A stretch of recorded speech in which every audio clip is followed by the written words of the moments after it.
pour cette masterclass consacrée à Doria. 3 explications possibles au fait qu'il ne joue pas. Car il est l'esclave sexuel de Marcelo Bielsa, car il est barré par l'excellent Jérémy Morel, ou parce que Doria n'existe pas. Vous avez 2 heures. Salut à toi, petit aventurier fan de football. Cette semaine, il est question de choses incroyables et d'histoires extraordinaires, à savoir les faits réels les plus fous jamais arrivés dans l'histoire du football. Voici ma sélection. Ce n'est pas un scoop, l'Iran ne rigole pas trop avec les mœurs. Pourtant, depuis 1987, il est possible légalement de changer de sexe. Et c'est justement ce qui nous intéresse pour cette histoire arrivée début 2014. C'est le quotidien anglais The Daily Telegraph qui a lâché l'info. Certaines footballeuses iraniennes étaient des footballeurs. Il faut savoir que déjà en 2010, la gardienne de but de la sélection nationale avait été soupçonnée de pisser debout. Mais là, le scandale a été de plus grande ampleur. Suite à un contrôle inopiné de la fédération, 7 joueuses, dont 4 internationales et parmi les plus populaires du pays, se sont révélées être des hommes. Bon, en même temps, quand on voit la photo, on se dit qu'il n'y a pas vraiment de doute. Reste à savoir comment ces contrôles sont faits, comment on établit que c'est un homme ou une femme. Oh, mes couilles, mes couilles, mes couilles. Il a dit mes couilles. C'est un homme. Oui. Les autorités iraniennes ont précisé que les femmes exclues n'étaient pas des hommes à 100%, elles n'avaient simplement pas encore fini leur traitement, ni leur opération, ce qui dure en moyenne 2 ans.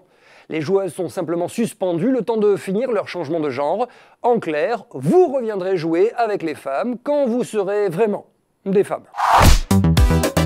Non, la Coupe du Monde n'a pas toujours été comme ça. De 1930 à 1970, la Coupe du Monde s'appelait le trophée Jules Rimet, du nom du premier président de la Fédération française de football, président de la FIFA pendant 33 ans et créateur de la Coupe du Monde. Et elle ressemblait à ça.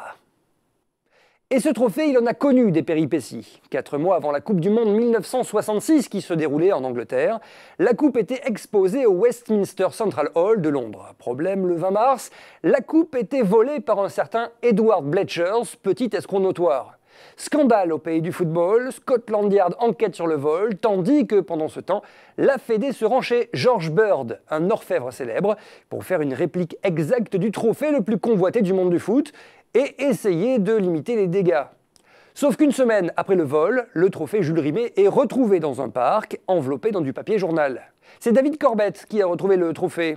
Enfin, son chien, c'est lui, Pickles.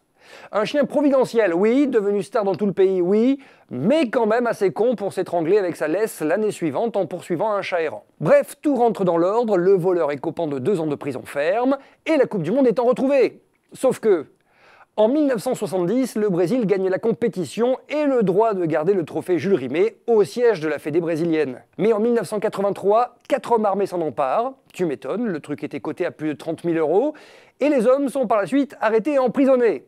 Mais le trophée Jules Rimet original ne sera jamais retrouvé, même si on a eu quelques sérieuses pistes. Depuis ce 19 décembre 1983, le seul trophée Jules Rimet restant est donc la réplique faite par George Bird en 1966, réplique faite pour éviter le scandale, et est exhibée au National Football Museum à Manchester. Abonne-toi, I know you want to be with you. En réalité, la coupe Jules Rimet volée au Brésil a été retrouvée dans un endroit absolument incroyable, à la fois intrigant et fascinant. Il s'agit de... Hop, tu te calmes, Patrick. Hein? Si j'ai pas envie de dire la fin, c'est mon problème. Toi, c'est Axolot, moi, c'est Martinez. Martinez, Axolot. Ok? Merci, Patrick.